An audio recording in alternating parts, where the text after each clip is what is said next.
I'm making an executive decision. Uh-oh. We're moving into the summer. I think this summer we're going to cover just Summer movies / kids in danger.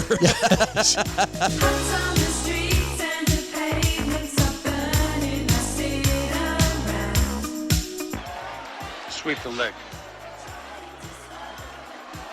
You have a problem with that? Welcome to the Project Gen X Retro Summer Series 2022. Sarah, beware. I have been generous up until now, but I can be cruel. Starting in May and ending in August, we will review the summer movies from our youth that include Tron. Still don't understand why you want to break into the system. Because, man, somewhere in one of these memories is the evidence. If I got in far enough, I could reconstruct it. Adventures in Babysitting. Don't fuck with the babysitter. The Goonies. Don't say that. Never say that. Goonies never say die. Back to the Future. Whoa, this is heavy. There's that word again, heavy. Why are things so heavy in the future? Is there a problem with the Earth's gravitational pull? What? And so much more. We talked into the night. The kind of talk that seemed important until you discover girls. If I can only have one food for the rest of my life, that's easy. Pass. Cherry flavor pass. Along the way, we will also sprinkle in some non-movie goodness that will remind us what it was like to be a kid when the socks were high, the shorts were extra short, and there wasn't a cell phone to be seen. E.T. phone home. E.T. phone home. Wants to call somebody. So sit back and join Big Dave, Barry, and myself, Alan Smith, to relive the magic of the 80s and the retro summer.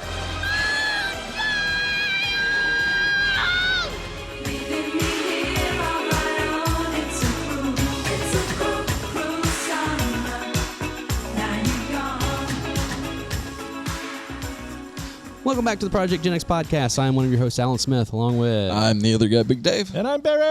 And we want to welcome you back to the show and thank you for, listening all summer long for our Retro Summer 2022. And since we are coming to you from the future, we really hope you enjoyed the episode with Ms. Diana Goodman that we did last.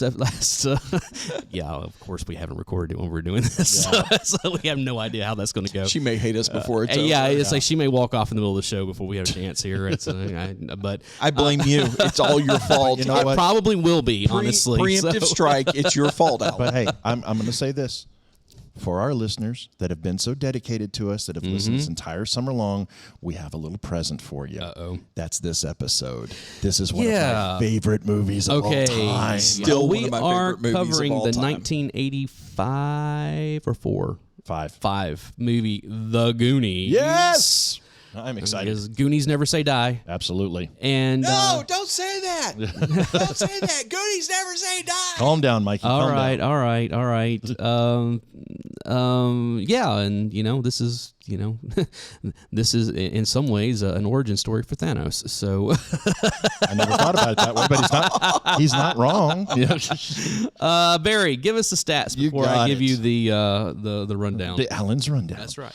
All right, so The Goonies, directed by Richard Donner, good old Dick. Screenplay, Christopher Columbus. Story, Steven Spielberg. I forgot that all three of those guys were involved in this. Yeah. Produced by Richard Donner, done by Amblin Entertainment. Mm-hmm. Which Spielberg's film. Yeah. Film company, so. Initial budget on this thing was $19 million. That's $19 million in 85 money. Again, box office budget. It's about $60 million, I guess. What it pulled at the box office? Oh, it was huge. 125 mil. So more than a nickel. A little bit. Yeah. A little bit. Now, and how they never made a sequel after making that much Thank movie. goodness. I'm glad they did. We'll get into all that later, but it's... So, time for the cast. Get comfy, boys, because this is a lengthy one. This is a good one. As Mikey Walsh, we have Sean Astin from Lord of the Rings and one of my favorites, 50 First Dates. Rudy. Encino Man. Rudy. No, Encino Man. Rudy. Playing his brother Brandon, or And Brand. Stranger Things. Come on. Yeah, true. Yep. Josh Brolin as Brand Walsh. For the longest time, I never knew what Brand was short for, but apparently Brandon. You know him from Deadpool 2, True Grit, W, tons of other movies. Marvel Endgame and Oh, yeah, no, I was Infinity trying to go War. for- and- Nobody wants to talk about the big purpley wrinkly. Yeah. No. From playing Lawrence Chunk Cohen, excuse me, was Jeff Cohen. He didn't do a whole lot of movie works, but he did a ton of TV with Webster, The Facts of Life, and was actually on Kids Incorporated. Oh, really? I didn't Nice. know it. Oh, okay. Playing Clark Mouth Devereaux. The Corey only Fel- person that could play a character named Mouth in Yep. the 80s. And we'll get into that in a minute. Corey Feldman, Yes. one of the Coreys, obviously from Stand By Me, Lost Boys, all the goodies. Playing Richard Data Wang was, and it depends on which way you look at this. I've seen him listed as Jonathan Kwan. I've seen him as Kei-Hugh Kwan, and then Jonathan Kei-Hugh Kwan. He's recently was in, I can't remember what this is. Everything All at Once. Yes, and I heard he was amazing in it. It's Everything All at Once right now. Or I forget what. Yeah, it's supposed to be a really great movie. I haven't I changed. remember right. He was also Short Round. He was Short Round, and he was also in Encino Man. Yes, he was. Playing, I did not. So we had Everything- a mini Goonies reunion. Everything comes back to Brendan Fraser. Of course. Everything. And Pauly Shore. and Pauly Shore. So Yeah. So I didn't know her full name on this until I looked it up, but Andrea Teresa Andy Carmichael was Carrie Green, who I think every boy obsessed with on the 80s. she was also in Lucas. She was in Lucas, and she was in great Summer Lucas. Rental, which is Yes, one of my that's right. favorite movies. Oh, yeah. Playing Steph Steinbrenner was Martha Plimpton, Martha Plimpton. from Parenthood and The Mosquito Coast, another great movie. Yep. She was in Beautiful Girls. She was in Raising Hope. She was in. You know who her father is, right? Martha Plimpton? Yes, George Plimpton is her dad. Really? Yes. I didn't know that. Playing Lotney Sloth Fratelli, Yes. John Matusak. We're double dipping this summer with him. Yes, we are, because he was in One Crazy Summer, and he's also in, I know, one of your favorite movies, Ice Pirates. Oh, yes, that's right. Space Herbie. With a whole bunch of football players. Yes. Oh, yeah. Because what's his name? Dick Butkus and Green. What was the guy's name? Mean Joe Green. Mean Joe. Yeah, Joe we're all in Green's that. Yeah. Playing Mama Fratelli was Ann Ramsey. Yes. Yep. You know her from Scrooged, and more importantly, you know her from Throw Mama from the Train. Yes. Yeah. Yes. Playing Jake Fratelli was Richard Davey, who was in Showgirls, as He's well kind as of one of those, hey, it's that guys. he you is know, it's, the craggy face. yes. But more importantly, he was in License to Kill, one of my favorite Bond movies. Yeah. Playing Francis Fratelli, Joey Pants. Joey Pants. Joe Joe Pantoliano. Matrix and Bound. Yes. Have you guys seen Bound? Yes. I love that movie, dude. Playing Irene Walsh, Mikey and Brand's mom, was an actress by the name of Mary Ellen Trainor. You know her from Die Hard Yes. and Lethal That's Weapon. That's right. She was. Playing Irving, the dad, was Keith Walker. He was actually the screenwriter for Free Willy. Oh, okay. Well, we should definitely throw him from the train. Yeah, exactly. Playing Rosalita, Lupe Ontiveros. She was in As Good as It Gets and Selena. Did she kill Selena? Playing Troy Perkins was, I can't make this name up, Steve Anton. I almost said Steve Austin. But Steve Anton That's from the bottom line. another double dip, SFW. Yes. I forgot he was in that. Yeah, that's true. There's a lot of other character actors that are in this, but this is one of the few movies where you actually get to see the director make a cameo. Yes, in he it. does. He plays, Richard Donner actually plays the sheriff's deputy. Also, the lead cinematographer plays Mouth's dad. His name was Nick McLean. And the part of the dead FBI agent was played by a stuntman by the name of Ted Grossman, who apparently has been in everything. Oh, stuntmen. They're always in everything. I'm telling you, they don't get enough credit. All right. Are we ready for my summary? I don't know if we're ready for it, I'm but go never ahead. ready for it, but go ahead. The Goondocks in Astoria, Oregon is facing foreclosure. So a ragtag group of unattended children, remember this is Generation X we're talking about, steal a treasure map and proceed to be chased by a family of criminals through the caverns underneath the Fratelli's hideout. They nearly escape death frequently, but somehow still manage not to be injured, and they make a new friend along the way as they find One-Eyed Willie's treasure and save the Goondocks. The end. So let's talk about this movie. What? Who are you and what did you do with Alan? Wait, did I miss it? I feel like I missed it. I took a swig of Diet Coke. I totally missed it. That almost sounded normal. Wow. I love this movie. I was about to say. I love Did we just find your this kryptonite? I mean, what was movie, this? Okay. I started to write a completely smartass, and I got part of the way into it. I was like, no, I'm just going to do the summary on this, like a brief, basically that's the whole movie right there. For the most part, as far as the plot goes. But there are so many details in this that we need to talk about, so let's get to it. All right.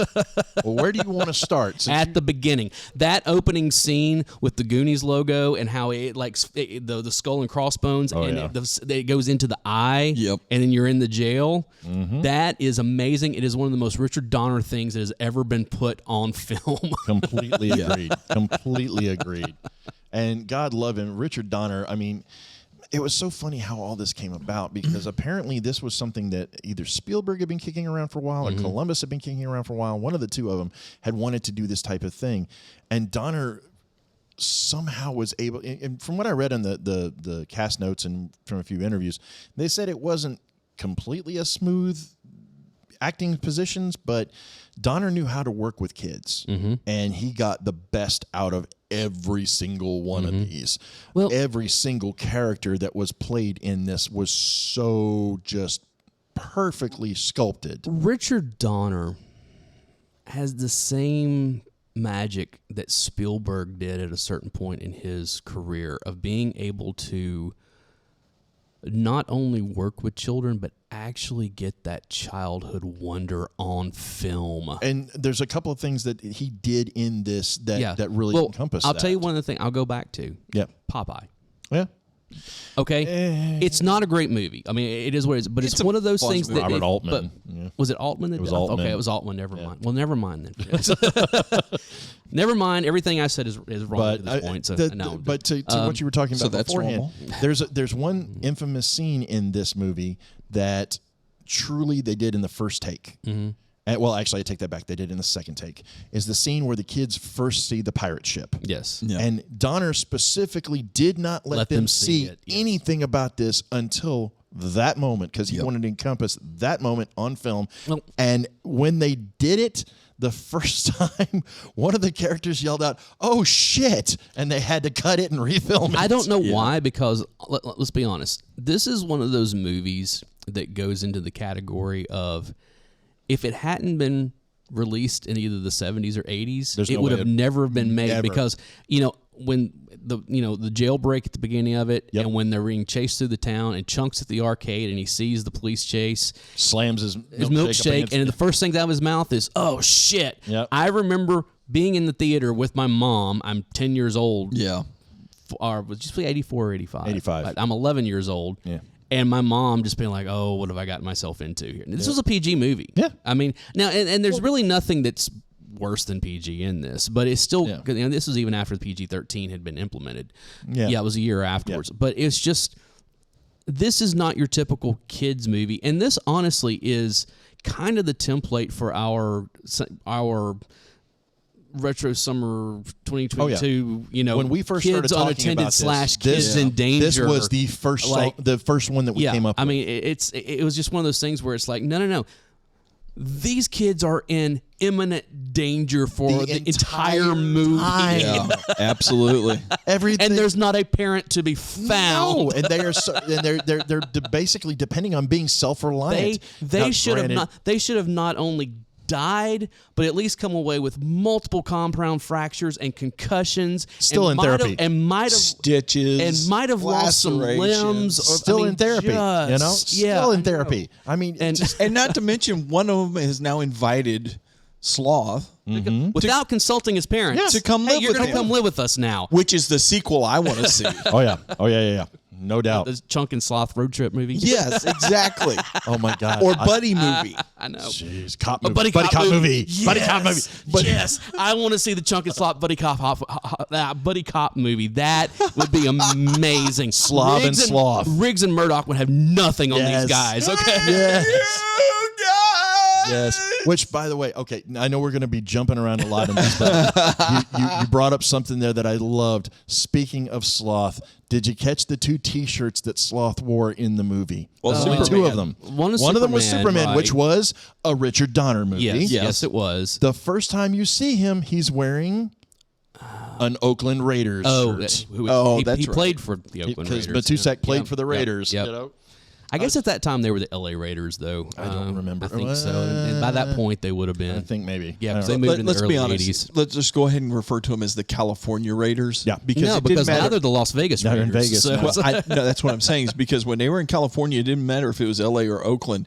You did not want to go to a football game did not in want to that go into the stadium black because hole. they were the Never. scariest fan base. And they would start. I mean, dude, there were fights constantly with opposing fans. Yeah. And There's a reason why their fan base looked like the Legion of Doom. Yeah, I know. I mean, come on.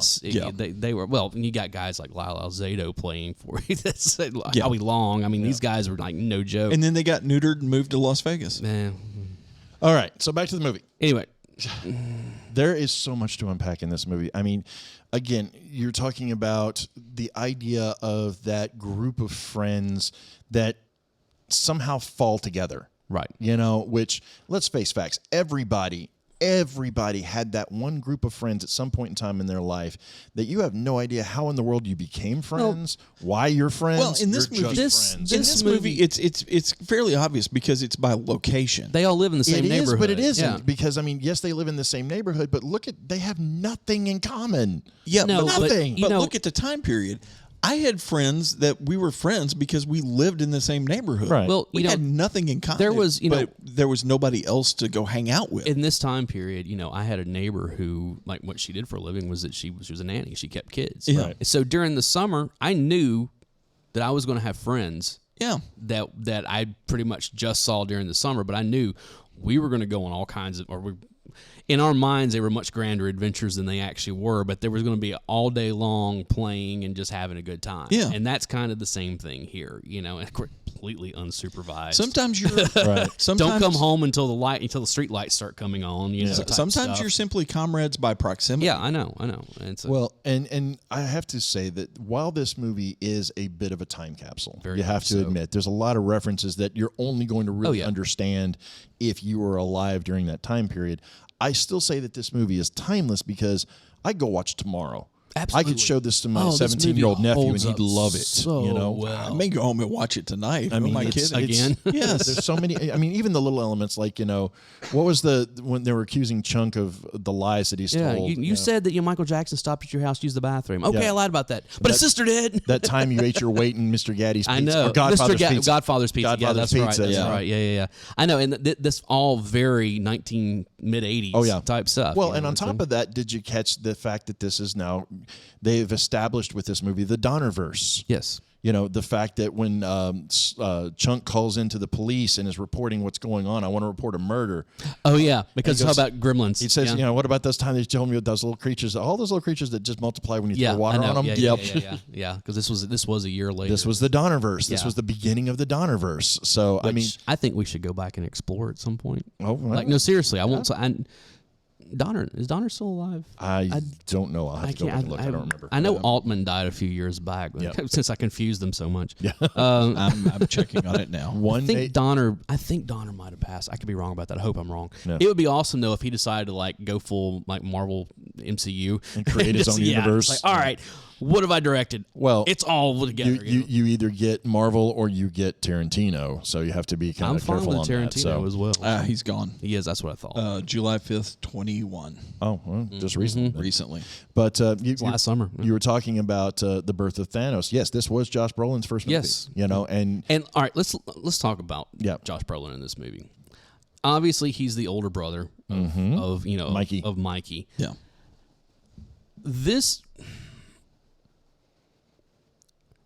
You look at Josh Brolin and everybody else in this movie, and it's like, okay, we have children. Yeah. And then we have this man-child over here. This gigantic human being.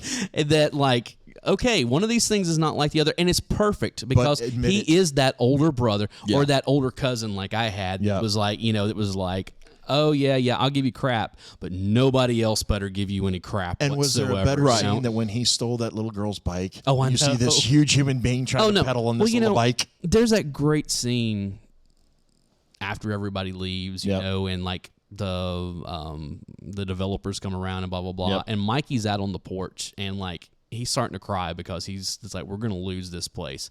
And Bran comes out the other side of the side porch door. and comes Yeah, out how you and feel, just Wimp? grabs him and just gives him a hug. And then, as an older brother would do, grabs him by the head and then drags him. Like, Yep. I mean, it was perfect. It is. I really think there's a lot of movies that kind of encapsulate what it was like to be a child in that era. Yes. And I think this movie kind of sets the standard for it. Absolutely. I mean, there was so many little elements of how they interacted with one another. Like, Martha Plimpton's character, I feel like I'm babysitting, but I'm not getting paid. Yeah, I know. Those kinds of things. I'm like, exactly. that's perfect. Exactly. Because, again, you're talking about her making fun of her friend after she kisses the little brother because she wouldn't open her eyes. Yes. Well, between that... Does Bran have braces? Between that and Andy and Brand, you have these three older, like these teenagers with all these... They're probably, 10, 11 years old, somewhere around in there, maybe, I would say probably in 12. Yeah, somewhere, but that preteen, somewhere in that preteen, they're not quite, Right. They're going to do a lot of growing over the next few years, Right. But physically and emotionally and all that kind of stuff. But it's one of those things where they're still like, that's Bran's little brother and his weird friends. His weird friends. Exactly, That's exactly it. It's the weird friends. It's a weird, annoying friends. Yeah.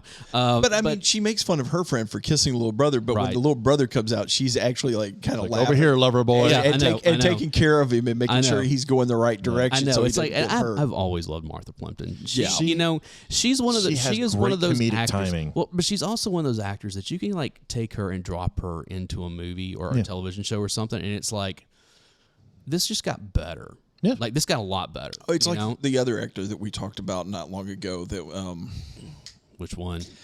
The only one I can think of right now is Armageddon. He played the colonel that was going to. Oh, William Fichtner. Yes, William Fichtner. You drop him into any movie. Any movie, and he instantly gets better. And I'll tell you somebody else who, a newer actor that I think is the same way as Carrie Coon.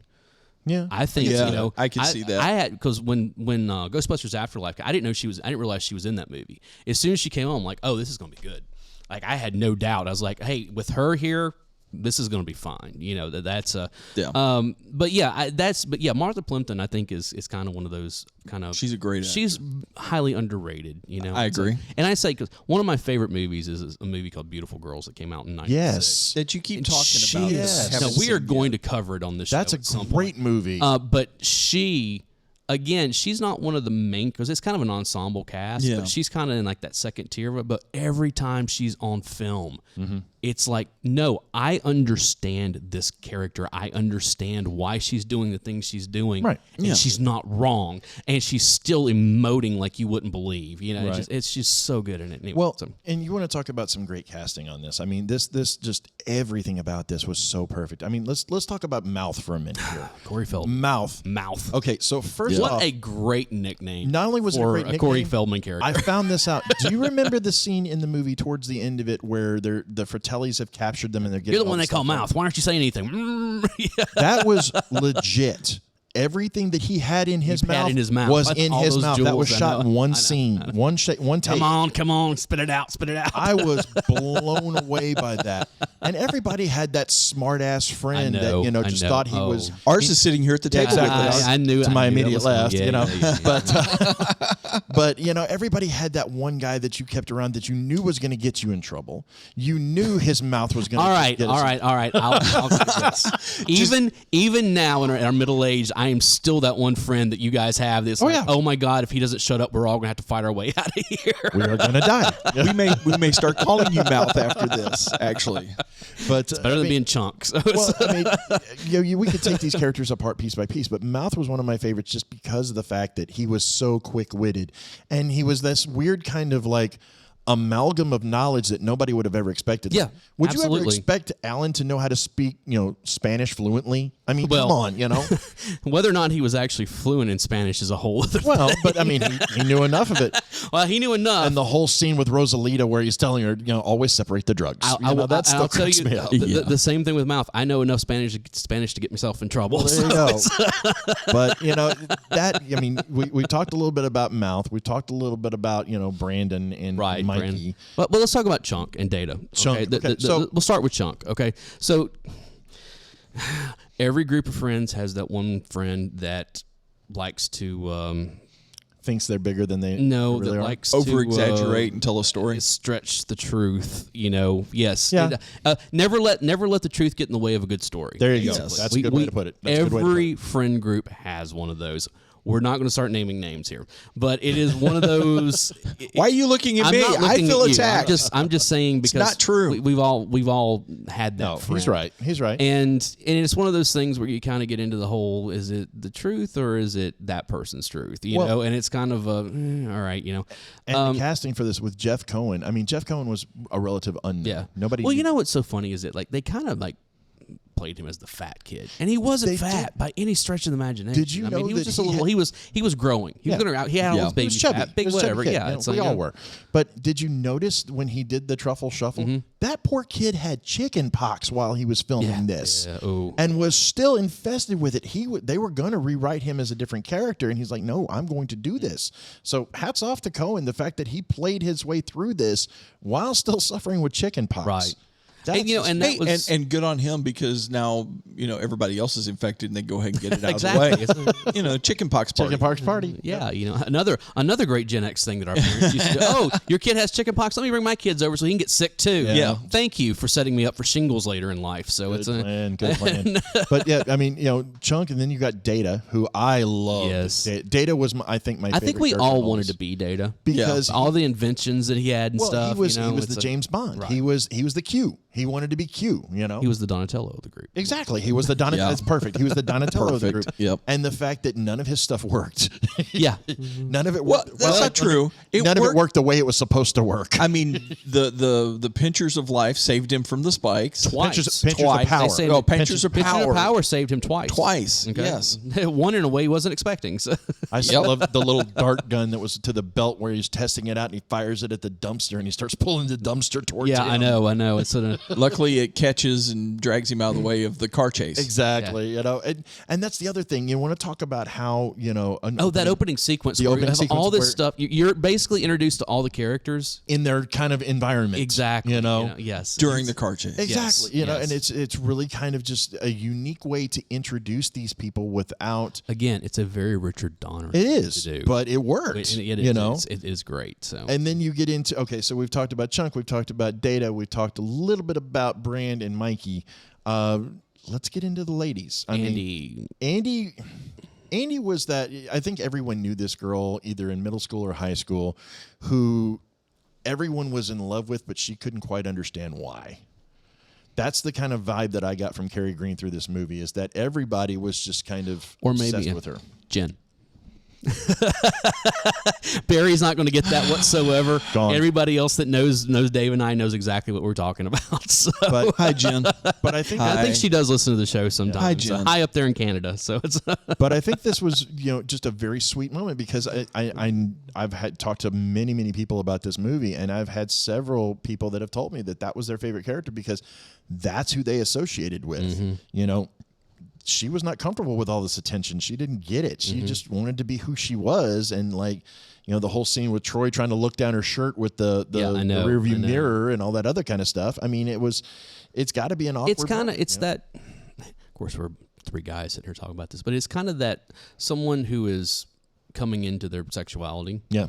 As a teenager, as a young teenager, and not realizing. Right. Not able to process. It's not as a process. Like, look, I'm still the same person that I was before this. Why are you treating me different? I get, that's. And then you get Steph into the mix, and Steph. Welcome to adulthood. Yeah. Steph, to me, always was kind of like the voice of reason for this entire movie. Yes. She was the street smarts character. She was the one that was just like, look, you're being an idiot, And right. She was the common sense, logic, street smarts. Right. Absolutely. And I think that's kind of the perfect amalgam of all of these. When you put them all into one group, it worked. Who, honestly, between the two girls, she was a character I was actually more drawn to. Yeah, absolutely. I was like, okay, she's cute, but okay, she's smart. I can have a conversation with her. Well, it's the difference between like Andy is the girl, like I said, that that you aspire, like, oh my God, I would love to, but Steph is like your best friend. Yeah. It's like, oh no, she's cute, but she's like she can hang with the guys, you know. It's Yeah, well, that's why I would be she hitting didn't take on her. anybody's crap. exactly. Is what it Yeah, was, that's exactly. You know, it's, and I love that amalgam of how they all worked, and it just seemed like everybody had some little role that they played that was unique to just them. Andy with the piano, Data with his gadgets, Mouth with the Spanish, Steph is the Ruby Soho of this group. There you go. It's like There you go. I'm getting all the referencing stuff. I'm loving wrestling actually, references stuff into this. Now that you say that makes so much more sense to me. Yeah. I'm like, okay, yeah. Every time, every interview or Facebook video or whatever, or an Instagram video with them at Buc-ee's and stuff that I see of Ruby Soho, every time I'm just like, no, I want to be her best friend. Yeah, like I want us to go on a road trip together and like just get into all kinds of shenanigans. Sit in front of a bad movie and make fun of it. Exactly. That kind of stuff. And I would like give my eye teeth to sit in a theater with Martha Plimpton and make fun of a bad movie. Oh, absolutely. That Absolutely. would be It's the like- greatest If you moment. get her and Ruby Soho. Oh, that would be so awesome. Done. All right. We could all die. Let's switch gears here again. Okay, anyway. And I want to let's talk about some other main characters that were in this. I'm talking about Mama and the Fratellis. Boys. Let's talk about the Fratellis. We got to talk about the Fratellis. Which, by the way, we talked in one of our previous episodes where a 80s movie inspired one band name. This was another one. There is a band called the Fratellis. Yes, yes, there is. Yeah. I don't know how shitty they are, but Well, we're not going to talk about it. For all you Chicago Blackhawks fans, you know exactly who they are. The Fratellis, Anne Ramsey, man, Anne Ramsey she was such. This was before, because we talked about Throw On from the Train, which Yes. came out like, what, 2 years after this, 3 years after this, something like that? It was not like, too long It was like afterwards, 86 or 87. Because she somewhere did around that, then she did Scrooged. Yeah, but the thing is that she had a stroke, if I'm not mistaken. And so, like, when you watch Throw Mama from the Train, she's really having a hard time talking. It's But it very actually slurred. worked to her favor. It very much did, you know? but this was pre that. Right. And it's one of those things that Anne Ramsey, for being a 5'0" little woman, Is intimidating. Man, I would Intimidating never hell. cross this woman. Terrifying. That woman. And I'm sure she was a lovely person in real life. Oh, yeah. But it's one of those things that she could move into that don't fuck with me without any problems whatsoever. And that's perfect for this family of criminals. And it's just, I mean, it's the whole Ma Barker thing of it Exactly. all. You know? Yeah. Exactly. There It was you very go. Ma Barker. There and, you go. And I have to say, we don't talk about costuming very much in on this podcast. Oh, her but with the beret. The And all- beret yeah, I was know. so And the perfect on that. pearls, The you know. pearls, I know, the it just- I beret. know. She looks like somebody's mom. And Yeah, that I whole know. scene at the very end where she's looking at, One-Eyed Willie going, "Thank you, Mr. Willie." Yeah, I know. was like, wow. Yeah. This just takes on a whole new creepy level. And she could have walked around this entire movie carrying a Thompson machine gun and would Absolutely. not have surprised me at Absolutely. all. Not at all. Absolutely, She was you know? straight up Ma Barker, and it was perfect. Come on, this is a woman that was like getting ready to put Chunk's hand into a blender. Yep. Okay. To get him to talk, Let's talk. One of my all-time favorite scenes in the movie is when It's they're trying to get him to talk. Oh my god! And he starts confessing To all this everything. stuff. And what's his name? Not Joey Pants, but the other, Frank or whatever his name. The Fratelli, whatever, is sitting there just like he's like smiling. He goes, "I'm really starting to like this kid." yeah. Jake. Jake. When he's telling the story about I think I'm really starting to like about this the kid. fake vomit over just like he's like, I'm really starting to like this kid. I'm honestly surprised that Chunk didn't end up a member of the Fratelli I know, family. or taking it over. Yeah, he exactly. He kind of did. Well, it's okay, so you talked about Jake. Let's talk about Jake Right. and Francis for a minute, Right. because I mean, and I love their dynamic. They're oh, always God. fighting. They're Like two that- brothers. it's They're the- two brothers that are it's just that incompetent as hell. That stereotypical Italian brothers of like You've got they're the muscle and the fighting, brains. just fighting constantly, but they love each other. And then you know? find out about the other brother. Yes. Where Sloth comes in, and it's just this the scenes where they're playing jump rope, Slothy, Yeah. and then it catches them, and they're trying to like reason with him. Yeah, I know. Was one of my favorite scenes. Remember we were going to get your teeth fixed. Yeah. And then we spent the money on Francis's toupee. I don't wear a toupee. I don't wear hairpiece. These two are very much the comedic versions of Sonny and Michael. Oh my Because God! you've Yes, got absolutely. you've got the hot-tempered muscle, and you've got the Wait a brains minute. of Does it. that make Sloth Fredo? Yes. Okay, that explains a lot. Yeah. You, Fredo. Fredo. Jeez. You broke my heart, Fredo. Right. Anyway, but yes, as far as Did they go on a fishing trip that ended badly? Yeah. They were on a boat. They were on a boat. True, He's they not were wrong. on a boat. That's right. And we'll get into that in a minute. But yeah, it was with Francis and Jake. I just loved the idea of, there's that underlying bitterness, hatred, but he's still your brother kind of thing. You ain't gotta like him, you gotta love him kind of feel. Right. And these two guys For played Ma's that. sake, that's for Ma's sake. Because Exactly. do it for your mother, and if you don't do it for your mother, she's going to beat the crap out of you and make you love him. Or what was the scene where there's like somebody needs to go down there? Well, Mom is talking, and she pulls the pistol on. I know. Again, don't fuck with Ann Ramsey. Exactly. Mama Fratelli will mess you up. Packing heat, baby, packing heat. But there were so many little elements in this movie, and again, it's. I think this is different than some of the other movies that we've covered this summer, where they were much more slower paced and they kind of built the storylines and things like that.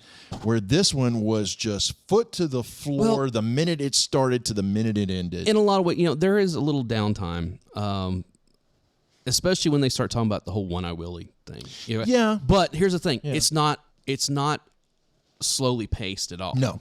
Well, you've got to establish the storyline. Look, again,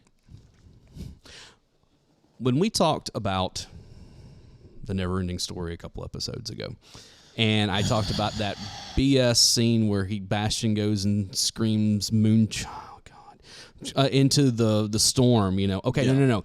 This movie showed you this is how you use a storm to enhance the movie. Yeah. When they're in the attic, and he's telling the One-Eyed Willie, so when they're looking at the map and all this kind of stuff, and the lightning, the thunderclap and the flash of lightning, and it's like there's this feeling, like this ominous feeling around it all, but it's also like exciting, where it's like, I don't know, how many times when we were kids were we, like, they're all huddled around this one thing. Whatever it is. It's the whole, not only is this a wonderful way to set up the mythos of the story that you're going to be going after, this is very much going back to the days of sitting around the campfire. Yes, very much so. Absolutely. And ghost stories, exchanging the stories and all that. And exactly. How many times did you get caught in a thunderstorm where you're all now gathered in a tent around a flashlight trying to stay dry? Even there's nothing to do but sit and tell stories. Even in a bedroom. Yeah. Like, oh, hey, it's raining and we got to go inside, and you're sitting in either yours or your friend's bedroom, and there's 3 or 4 of you there. Or and camping out in your living room or with whatever your it is. friends, And let's call it what it is. This movie is a live-action D&D campaign. Yeah, pretty pretty much. In some ways, it's true. Yeah. It's true.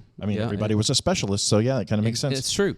Exactly. And let me just say, kind of going back to the Fratellis on this, I honestly think this is the first time that I can remember seeing a movie that made me terrified of opera. When he starts singing, he's singing Madame Butterfly, I'm like, I know. what the? No. Well, again, it's that whole you think he got away. Yeah.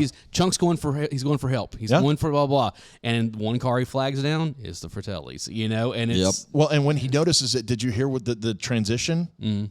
So the minute he realizes it's the Fratellis, Chunk starts praying. Yeah, he starts going through the cantor. I know. And all of a sudden the Jake starts singing Madame Butterfly. I know. It's so Is this a perfect movie? Yeah. Is this? I think it. If it's not, it's damn close. I can tell you where there's one flaw in this movie. Well, there's a couple. Well, but one in particular.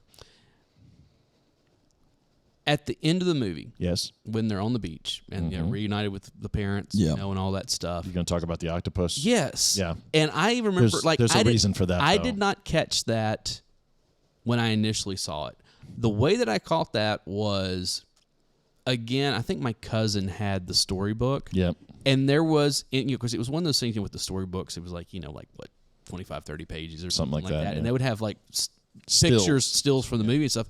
And there was a picture of Martha Plimpton in the water, and you can see the octopus behind her. Yeah, I know exactly what you're talking about. And then when they get to the end of the movie, he said, "Oh, what was the scariest part? Oh, it was the octopus." It was like, and it's like, all right, I want to see this octopus scene. Yeah, it's from what I understand, it didn't work. Right, Donner wasn't happy with it. Right, they filmed it. Right, but it didn't work. So they was like, for time's sake and for continuity's sake, they're going to cut it out because the whole thing was supposed to take place after they all jumped off the ship. Yeah. Correct. Before One-Eyed Willie sails away, there was supposed to be an octopus in that bay, and it was supposed to catch it, and that's what's actually supposed to take down the Fratellis. Oh, okay. That was the whole thing, is that they get away from it. The Fratellis, they thought were taken down by it, and then they wash up on the beach. Okay. So But that was, I know that film footage wound up in a long cut scene that was on the DVD or something. Yeah. It's like, you can't really find, it's there, but it's not. And honestly, it's only like, it's not very long. it's like a minute and a half. It's not that, But it's still one of those things, kind of one of those like, hey, they talked about an octopus. We never got to see the octopus. Where's the octopus? And did you catch the one of the flubs that I love is that Sean Astin, at one of the very, very first scenes where Brandt is in there, they're having a conversation, and he calls him Josh. And it's still in the movie. It's kind of like Luke calling Leia Carrie at the end. Yes. You got to leave them in there. It's the Easter egg. It makes. I mean, it's one of those things. You're dealing with child actors, right? They're gonna make mistakes. Dealing with adults, they're gonna make mistakes. Well, yeah, but I mean, it's perfect example. Yeah. All right. So something we hadn't touched on yet, boys. Let's talk about the soundtrack. Cyndi Lauper. Goonies are good. REO Speedwagon. Well, here's the thing. There are 2 music videos. Yes. For Goonies are good enough. Yeah. And it's kind of cool. 12 minutes long. I love the fact that it's basically a to be continued. Where they go through, you've got the kids from the movie and that kind of stuff, and they're on the bridge that's starting to wash out. And at the very end of the video, Cyndi Lauper's sitting there, and she says, Steven Spielberg, how are you going to write me out of this one? And then it pulls out to Steven Spielberg in an editing bay watching it, and he turns to the camera and goes, I don't know. Let's talk for just a minute. Who else was in that, though? Yes, because you of course Captain Lou Albano. You had Roddy Piper, the Iron Sheik, exactly. Nikolai Volkov, Lou Albano. I mean, because this is the rock and wrestling connection. Exactly, era. Absolutely. Really link that all together. But yeah, Dave's right. You had REO Speedwagon on this. You also had the Bengals were on this. I mean, there was a lot of those that kind of came through. And when they filmed the video, the only main character that wasn't in there was Carrie Green. She's not in the video. Okay. Everybody else is. That's right. Because remember they had like the T-shirts that say Goonies? Yeah. And they're out of spot there. It's like, I think at that point she was filming Lucas. Yeah, it might have been, so. But that's Luther Vandross was on this. Yes. Yeah. I mean, there was a lot of little,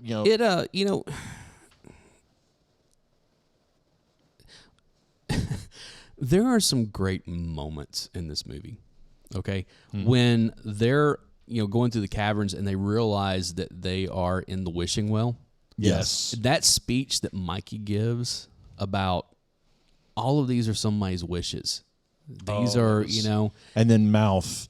This one's like, mine. This was mine, and it's not coming true. And so I'm taking all these other ones because, I mean, it's just like, and it's one of those things where it's like, it's a very, for Mouth, it's a very like serious moment of him kind of like putting down the facade, and being like, no, I wish that I wasn't going to have to move, and it didn't come true. So I'm taking all this. Because he's been making light of it the whole time. Well, like, it's kind of hard for me to give it too much merit for the scene that happened immediately before it, where he's going through the coins and like Lincoln, Jefferson, Martin Sheen. Yeah. Martin Sheen, that's President Kennedy. Well, he played Kennedy in a movie. Well, the thing about it is that that's the character that Mouth plays the whole time. Right. And this, let's be honest, and then Mouth is playing a character.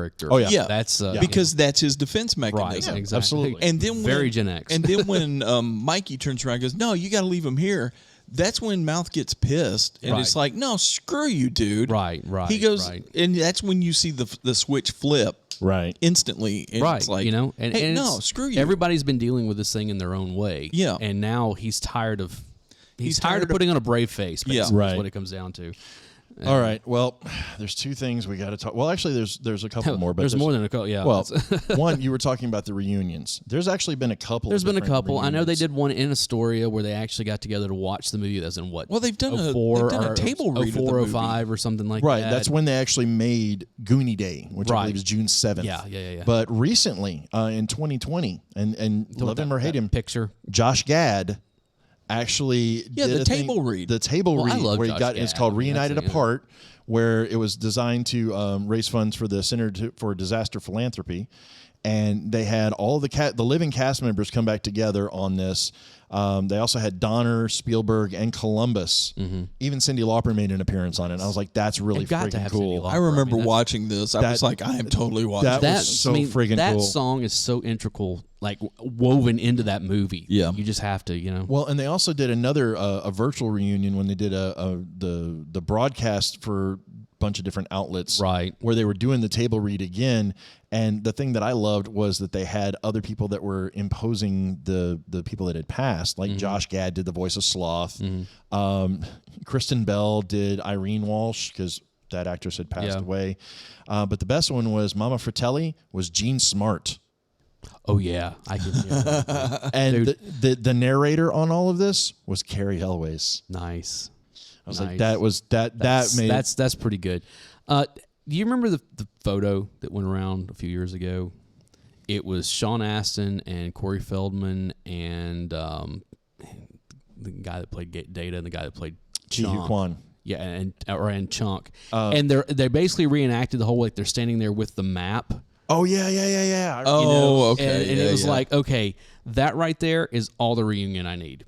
That's it. You want to get together and do something like that's fine. I mean, that is, you know, they've done the same thing with like The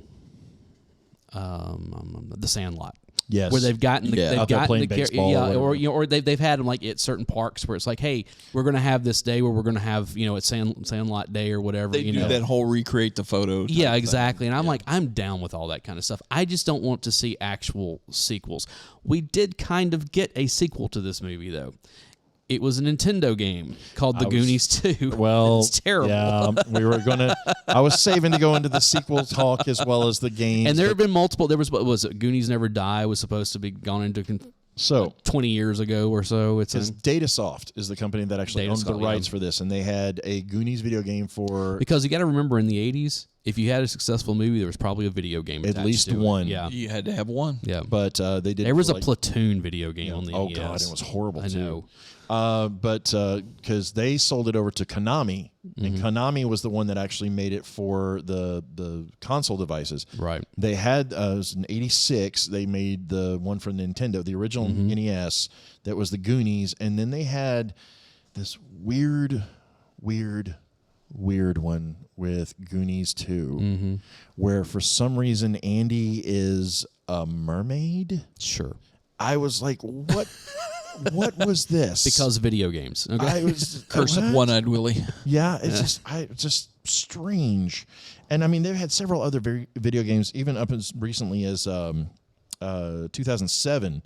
Chrysler Jeep actually had they called it the Goonies Return to Astoria, and they put a Flash-based game on their website. Oh, okay. I didn't even know. Which you know, you have to go around and capture the different pieces of the balloon to, you know, race the Fratellis to One-Eyed Willie's treasure. Right. You know, it's a cute idea, and I like the fact that those little elements are still floating around today. You know, you're still getting. This is still a beloved. Oh God, yes. Beloved yes. movie. You know, I mean, we've sat here for 45 minutes gushing about this thing. I mean, it just. And when you can sum up when you sum up the plot that distinctly and that short without the least bit of ire, yeah, that says that screams volumes right there. Like I said, I started off to making one of my smart ass, you know, summaries. I was like, no, this movie's too good for that. Like this movie deserves better. It does. It does. There are other movies that deserve better, but Alan won't let it happen. No, there weren't. So. Well, and so there's been you mentioned about remakes and sequels and stuff like that. There's been rumors of those for years. Nobody had movie. better touch this movie.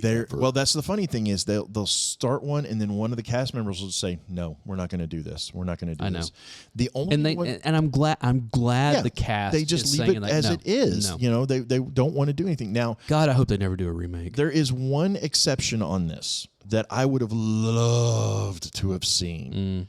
In 2020, February 12th, 2020, Fox had ordered a pilot for a series from Sarah Watson, the woman that does the Bold Type. Basically is about a woman helping film students create a shot-for-shot remake of the movie. I would have killed to have seen this. Yeah, that's taking that whole Raiders of the Lost Ark thing. Yes, you know, but that way, I mean, if you're going to do it, if you're going to make a sequel to this or you're going to do a remake of this, that's the way you do it with a budget of $15, you know? Yeah. I want to see that. Well, you know, the thing is they had already done that to another movie, though, kind of. Well, they've done several. Well, but you remember when, what was that? What was that short-lived app that like you could watch stuff on your phone, like movies on your phone? What, Vine? No, since then. This is just a few years ago. Quibi. Quibi? No. Where they did that shot-for-shot remake of The Princess Bride, but they had a bunch of different people film their own. It was all famous actors and but stuff. It was amazing. But, you know, it ended... Did you see it? No. Okay, this is how the movie ends. The final shot of the movie when it comes back to, you know, the grandfather and, you know, it's Fred Savage? No. It starts off with Fred Savage, and I think Peter Falk was still alive at that point. I can't remember exactly what it was. But no, the final shot is Meathead. The Rob Reiner and his dad. This is Carl, right before he died. Oh. It was him in the grandfather's role, and it was Rob Reiner in the Fred Savage role for the last scene of the movie. I was like, that is perfect. Nice. That is absolutely perfect. See, you know, and there's been a few ideas that have been pitched around about that as far as how to remake that and how to retell it if you're going to do it. And quite frankly, if you're going to do that, to me, that idea of, you know, doing a movie or a film or a TV series on somebody doing this on a shot for shot, that's the way you do something like this, because you definitely don't want to try to rehash or tell the story. I have one addendum to go on that. Okay. If you're going to make a movie about kids making a shot for shot remake of this movie, it better damn well be set in the 1980s. Yeah. I don't know if you necessarily need to do that, because no, I'm saying that's what I need for this to be. All right, that's fair. That's fair. You know, I can't. I mean, it just maybe early '90s. Okay, but I can't. Especially even when you get into the 2000s and the 2010s, if you set it there, or even today, it's too like, easy to it's just do it with cell phones. Too easy to do. I mean, it's just like, it's see got to be something that you struggle with. It's something that you can't just kind of like that Raiders of the Lost Ark remake. Right. That took them 15 years to complete or something, because it's one of those things. It's like, okay, well, we can shoot this, we can shoot it. Well, we don't have the props to do this, and so we have to go back. Somebody's got to go back to work to make the money to get these. So you see these kids grow up over a long period of time, and it's like, no, that's the perfect way to do a shot for shot remake. Right, and again, if you're going to do it, anyway, I would love to see a fan make of this. And then there's a perfect way not to do a shot-for-shot remake, and that is, Psycho. And Gus Van Sant, coming off of Good Will Hunting, having all the clout and all of the, I want to do a project, a vanity project, and what did he do? Call your own shot. Goes for one of the greatest movies ever by one of the best directors ever, and just completely does not get it. Yeah, just missed the mark entirely. But with this one, I mean, oftentimes we will look at the movies that we cover and we talk about with such a level of reverence of just, this is the end all be all, penultimate of, Gen X. It's rare that all three of us can look at a film or a song or anything that we're just going and all agree. And all agree, exactly. And this is one of those ones. This is one that I don't care who you talk to, if they're of this era, if they grew up in the early to mid 80s. Let's put that. Let's put that. Make sure we put a pin in that. Yeah. If you grew up in this era and saw this movie, you love it. I know people who are younger who absolutely hate this movie. Well, they're wrong. I know, and but the millennials should be quiet. But, and that opens the door, because I would really be curious to see why they hate this movie. What is it about this? This person I'm talking about is a complete film snob. Okay, but it's just kind of one of those things where it's like, dude, seriously. Oh. No. It's a different one. Same group, but different person. But it's one of those things that it's just kind of one of those like, shut up. And again, he is a millennial, and it's like, shut up, okay, because you don't know what you're talking about. Well, I think you can argue the minutia on, is this shot well? Is this lit well? Are the costuming good? All those kinds of little nuances to it. And to a point, I could say, all right, well, you could do that with anything. But to me, I would really struggle to find, because even just going back and seeing like Mouth wearing the Purple Rain T-shirt, right? Or perfect for the era. Yeah, exactly. Oh no, the Purple Rain T-shirt as well as the members only jacket. The members only jacket, and that feathered hair. Yes, that was so popular in the mid, and he's combing it. Well, you always had the comb in your back pocket. Just those little bonus points if it had been a switchblade comb. Yeah, that's true. But just those little elements. Chunk. Yeah, he might be a member of the JAS at that point. Nice. Another wrestling reference. You're killing me. But that's Chunk a different in the movie. Hawaiian shirt, Killing me, Smalls. Chunk in the Hawaiian shirt and just right. And the trucker hat. The trucker hat. Yeah, exactly. Yes, very much. There's those things were so synonymous. Oh no, Brand with his he's working Curls. out, but he's using that thing, that spring thing. Yeah, he's doing the all chest that. expander. Yeah, that's just like, wow, that is so 1980s. It's not even. Well, and he has the the headband on. Yeah. It's like and the sleeveless shirt. and the sleeveless shirt, and the hand, the grip things that you would use to try to build up your forearm. Yeah, just everything about this. Yes, it's a time period, a time capsule. Yes, but it doesn't feel dated. No, that's the whole thing. It It's doesn't. like It feels outside of a couple references and that kind of stuff. Yeah. It could be set any time. Yeah. Well, maybe not, because only Gen Xers had that level of parents just not giving a single fuck where they are. Well, day. but I think so. It's any kid that has ever wanted to go out on an adventure, any kid that ever went. Let's be honest. If this movie was made with starring millennials or Gen Z, those kids would have never gotten off the front porch, and this thing would have never happened. That movie would be over in like 10 minutes. Or if they had gotten off the front porch, the parents would have called the cops already. Right. Yeah. The FBI would be out looking for them. They'd be tracking them by their phone. Exactly. It just and I think that to your point, I think that's something that's kind of lost and I think that's one of the reasons why this movie holds up so well is that it still brings back that moment of going out in the woods with your friends, or when we went exploring, out to play, you either got home before the streetlights came on, or you ended up on Unsolved Mysteries as nature intended. Exactly. Yep. That is still one of my favorite memes. But it's true. It is. Yeah. It is. It's and I think this is. We've talked a lot about certain movies that capsule that element. Explorers is a good example of that. Space Camp is a good example of that.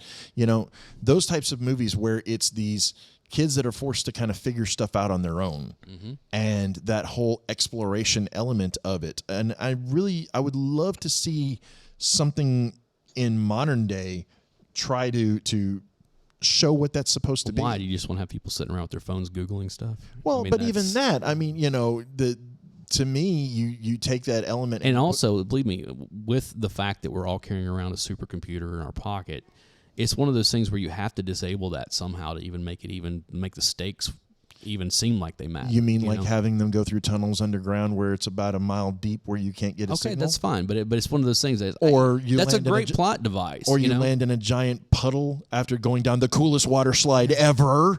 Or maybe we'll have like an EMP go off, and so nobody has any. Well, there's that. That's a different story. Which, by the way, speaking of the water slide, that's a legit water slide. Right. They actually built that thing for the movie, and apparently the cast would go sneak in afterwards and ride. I would. I don't know what you're talking about. I'm telling you, man, that thing is just free awesome. access to a great water slide. Well, I know that there is in Astoria, Oregon. There is was it the Goonies tour or whatever it is? Like where you can go and they'll show you all the places this was shot, they had to restrict that a little bit because they found that some of it was private property. Yeah. And they had to go through. And the funny thing is there's elements of it that weren't actually filmed in Oregon. They were filmed in like California on the coast, so it's nowhere near where they were supposed to be. But I still would love to go up there and see like the three rocks out in the absolutely that kind of stuff and hold up the doubloon and kind of it's such a good movie. I don't even know what to say about it anymore because it's rare that we gush over. I know, a movie this way. and this is. I find no real faults with this movie whatsoever. It is. I don't want to find faults with this movie. I'm going full Pontius Pilate here. I'm washing my hands. I find no fault with this movie. I mean, nice. Hey, be careful. He's going to cut the film in two. Anyway, that's Solomon. Well, hey. But I don't know if I necessarily find, I don't think this movie is flawless, but I think It's not. No, yeah, to your point, I think it's kind of like, you don't really want to look for the flaws. You're so happy with the story and the characters and the moment and the music and all the elements put together perfectly on this. There are no, to put it in perfect Gen X parlance here. Yes. There are no eye roll moments in this. No, I mean, there's it's really like, not. That's the biggest. And even thing. on a rewatch, yeah. there's not. If you almost 40 years later, sitting here watching this movie and like, I never once was like, oh, please give me a break. I was never once doing that. It was like, no, this makes perfect sense for this, for and this I'm movie trying to and the time remember period if and everything. there was a moment that I watched it and saw and thought, well, that didn't hold up. I can't really recall it. I think there's a no. I think there may be a comment or two. As you were saying, there's a couple of things where it's you would never get away with putting that in a movie now. Yeah, but fair. little things because that's the way we talked in the 80s. Yeah, Let's be honest. Okay. We've changed. Something we didn't talk about. Yes. And this again, this is a kids movie. Quote unquote. The whole thing with the statue of David. Oh, jeez. That's Mom's favorite part. I know. You put it on upside down. If we were designed that way, we'd go around pissing in everybody's face. It's like, I mean, it's like, this is a kid's movie. Okay? The best part is they're trying to hide it from. I know. Like, what is that? What is that? Huh? Oh, shit. I know. I mean, it's just. Oh man! But it's just that whole sequence is hilarious. Yes, yeah, absolutely. I mean, honestly, is this rewatchable? 100%. Absolutely. Yes. Is this something that you should show to your kids? I would say yes. When they're of proper age. I mean, I think if they can understand the idea of going yeah. and hanging out with friends and getting into adventures, then absolutely. Yes, absolutely. This is definitely one I'm going to show my kid when I feel like he's old enough Eventually, to watch it. Yeah, not at 8. I'm going to wait a couple more years at least. So it's but yeah, that's go watch the Goonies. Definitely. I mean, just No, don't go watch it. Go buy a hard copy of it and yeah. keep it in I your think they collection. did a really nice Blu-ray of it a few years ago. Yeah. That had a whole bunch of extra stones. I think it had one of the reunions. Well, I know it had panels. the video of the 12-minute video Yeah. of that, as well as the short version of it. Yeah. So But yeah, again, guys, if you're we encourage you. We want to hear your point of view on these movies that we've been talking about, especially this one, because it's such a big pivotal movie for all of us. And let's be honest, without this, you don't get Stranger Things. yeah. It doesn't happen. No, Yeah, I mean, you're not wrong. You know, exactly. This is very much the blueprint that they used. 100%. 100%. Smaller cast, but all the same elements. Yeah, absolutely. So we need you to go over and join our Discord server and come Absolutely. over Yes. and join the conversation. We have a really good community of people over there that.